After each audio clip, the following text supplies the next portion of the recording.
Hey everybody, this is my 125 gallon native tank, and tonight we're just going to do a simple before and after water change video. The tannins are really building up, the water's really starting to be stained brown. Probably wouldn't kill me to get in there and do the filter, but I think I either did it last water change or the water change before that. And even though this tank is heavily stocked and I feed it pretty heavily because I got some pretty big fish in there and I got the crayfish on the bottom, the filter probably ought to get cleaned, once a month at the outsidest. Every couple of weeks probably wouldn't hurt to clean this filter. But I don't feel like it tonight. I just kind of popped in here. I want to get this water change done, and I want to shoot some video while I'm doing it so we can have a look at the tank. One of the things that I'm going to have to do when I get in here is going to be to reposition my temple plant. You can see where the root mass has all come up out of the gravel. I've actually put that down in the gravel and piled some of those larger rocks, not just the gravel, but some of the rocks on top of it. And you can see how well that worked out for me. So that'll get replanted. I might move that, further down the tank and put it over here somewhere and tuck it under a piece of the woodwork a little more securely. For the most part, it looks like the Java is staying where I put it. You can see some of the pieces, like that one for example. If the fish would get out of the way, you can see the whole entire rhizome right there. So that's not really tucked under anything anymore, but it is down on the bottom of the tank, so it's kind of staying where it is for now. The other thing we're going to do when I get in here is add a bunch of floating water Sprite. I've got a bucket of it in the other room. I've been treating it for the cyanobacteria that was on it. It came out of my gourami tank, and I have loads of it. So we're going to go ahead and put some of that in here, and that will give the tilapia stuff to munch on. I would imagine some of the other fish in there probably will munch on it too, and it'll provide some cover and shade and dapple light in the tank, and everything else will look pretty good.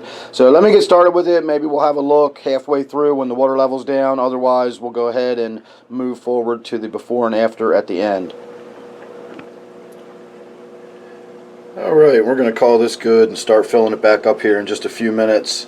I've brought the water level down to about halfway down the tank, and that is actually more than half the volume of the water if you consider the displacement of the rocks and the wood and even the fish themselves, the substrate. All of that stuff is displacing water. So even though the water line is about halfway down the tank, we've definitely removed more than half of the water. So I did check the nitrates just for the heck of it while I was in there, just to see what they look like, and they were pretty up there. They were nice and red. I don't think they were over, I'd say probably 80, but it's really hard to tell. Once you get above, red, then it just, how do you tell the difference between 40, 60, or 80, or even the difference between 80 and 160 just by looking at that red vial on the API test kits? It's pretty difficult. So it wasn't crimson, it wasn't dark red, but it was definitely red. I'm not even going to pretend we were near the brown range. So we were probably up at 60 to 80 parts per million nitrates. And this is a heavily stocked tank. I feed it loads of food every day. And of course we've got woodwork in there that's decaying and breaking down, and all that contributes to the bioload in this tank. That wood in there is decaying and breaking down and producing ammonia, which ultimately produces nitrates at the end of the line. So all of that goes for making this tank one of my more nitrate-rich tanks, I'll say. So there you go. That's about what we look like when we get down to about, where I'm going to start filling it back up. So in a moment here, we will go ahead and show you the before, and then we'll get to the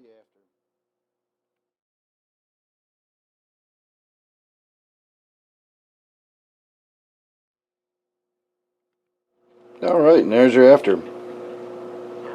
So I added a bunch of floating water Sprite.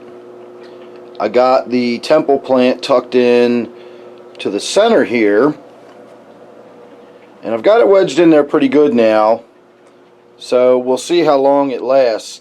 We're probably not going to get to see a fair amount of the plant because it's going to be tucked down underneath the rocks and the wood, but if it survives, it should send out lots of shoots, and we'll get to see plenty of new growth coming out on it if we can get it to grow faster than it's being munched away. You can already see there's a lot of new growth coming off of the main trunk right there at the nodes where the leaves meet the stems, and you can also see a lot of root growth coming off of it.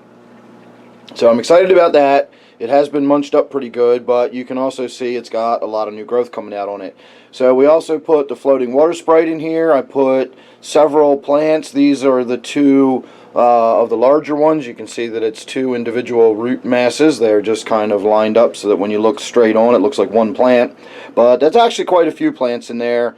And with the power head down here at the top, which I have basically just to create some surface agitation. You see how I have all those sparkling lights shining through there. I've got 3 LEDs that are they're low quality LED, and I think that's why they give that sort of sunlight sparkling effect. I think the LED itself pulses the light. It's faster than we can see, but I think it does something funny in the water, and that's why you get those shimmery ripples like that. Whatever causes it, it looks good. I like it. It looks very natural to me. It looks like the sunlight shimmering through the water. And so the power head up there is blowing all of the plants around, and it's going to take a little while for them to settle in. Once these roots get munched on, they'll start sort of drifting around again. So we'll have to see how it settles in over time. But so far I like it. I really do always like this floating water sprite, and I like the way the roots look in the water. Eventually we're going to work it back into my 125 where I used to have it growing. So the only other thing I wanted to point out while we were in here, I did see 2 of the crayfish, and one of them was in a spot I'm not used to seeing him. When I got down here to tuck this piece of Java fern back in, there was actually a crayfish sort of underneath of it and kind of hiding underneath of that rock.